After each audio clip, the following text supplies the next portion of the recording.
ಇನ್ನು ರಾಜ್ಯ ಬಿಜೆಪಿ ಪಾಲಿಗೆ ಅಕ್ಷರಶಃ ಕಾಂಗ್ರೆಸ್ ಪರ ಅಡ್ಡ ಮತದಾನ ಬಿಸಿ ತುಪ್ಪವಾಗಿ ಪರಿಣಮಿಸಿದೆ. ಅಡ್ಡ ಮತದಾನದ ಬಗ್ಗೆ ಬಿಜೆಪಿ ಹೈಕಮಾಂಡ್ನಿಂದ ತೀವ್ರ ಅಸಮಾಧಾನ ವ್ಯಕ್ತವಾಗ್ತಾ ಇದೆ. ಹೈಕಮಾಂಡ್ಗೆ ವರದಿಯನ್ನ ನೀಡಿರುವಂತಹ ಬಿವೈ ವಿಜಯೇಂದ್ರ ಹಾಗೂ ಆರ್ ಅಶೋಕ್ ಅಡ್ಡ ಮತದಾನ ವರದಿಯನ್ನ ನೀಡಿ ಧರ್ಮಸ್ಥಳಕ್ಕೆ ವಿಜಯೇಂದ್ರ ತೆರಳಲಿದ್ದಾರೆ. ಇವತ್ತು ಸಂಜೆ ದೆಹಲಿಯಿಂದ ಧರ್ಮಸ್ಥಳಕ್ಕೆ ಬಿಜೆಪಿ ರಾಜ್ಯಾಧ್ಯಕ್ಷ ವಿಜಯೇಂದ್ರ ತೆರಳಲಿದ್ದಾರೆ.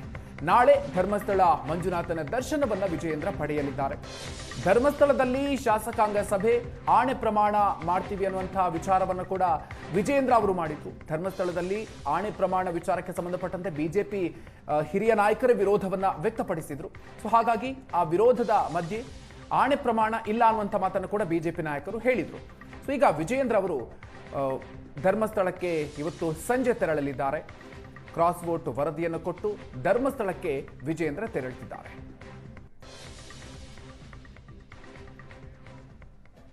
ಬಿಜೆಪಿ ಹೈಕಮಾಂಡ್ನಿಂದ ತೀವ್ರ ಅಸಮಾಧಾನ ವ್ಯಕ್ತವಾಗ್ತಾ ಇದೆ.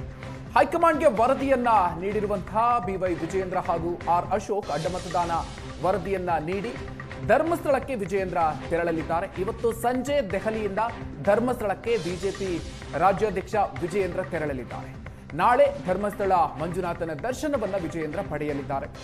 ಧರ್ಮಸ್ಥಳದಲ್ಲಿ ಶಾಸಕಾಂಗ ಸಭೆ ಆಣೆ ಪ್ರಮಾಣ ಮಾಡ್ತೀವಿ ಅನ್ನುವಂತಹ ವಿಚಾರವನ್ನು ಕೂಡ ವಿಜಯೇಂದ್ರ ಅವರು ಮಾಡಿದ್ರು. ಧರ್ಮಸ್ಥಳದಲ್ಲಿ ಆಣೆ ಪ್ರಮಾಣ ವಿಚಾರಕ್ಕೆ ಸಂಬಂಧಪಟ್ಟಂತೆ ಬಿಜೆಪಿ ಹಿರಿಯ ನಾಯಕರ ವಿರೋಧವನ್ನ ವ್ಯಕ್ತಪಡಿಸಿದ್ರು. ಸೊ ಹಾಗಾಗಿ ಆ ವಿರೋಧದ ಮಧ್ಯೆ ಆಣೆ ಪ್ರಮಾಣ ಇಲ್ಲ ಅನ್ನುವಂಥ ಮಾತನ್ನು ಕೂಡ ಬಿಜೆಪಿ ನಾಯಕರು ಹೇಳಿದ್ರು. ಸೊ ಈಗ ವಿಜಯೇಂದ್ರ ಅವರು ಧರ್ಮಸ್ಥಳಕ್ಕೆ ಇವತ್ತು ಸಂಜೆ ತೆರಳಲಿದ್ದಾರೆ.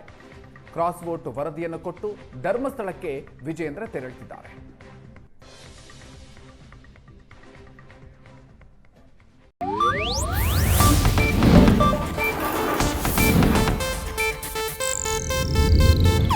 ಇದು ಏಷ್ಯಾನೆಟ್ ನ್ಯೂಸ್ ನೆಟ್ವರ್ಕ್ ಪ್ರಸ್ತುತಿ.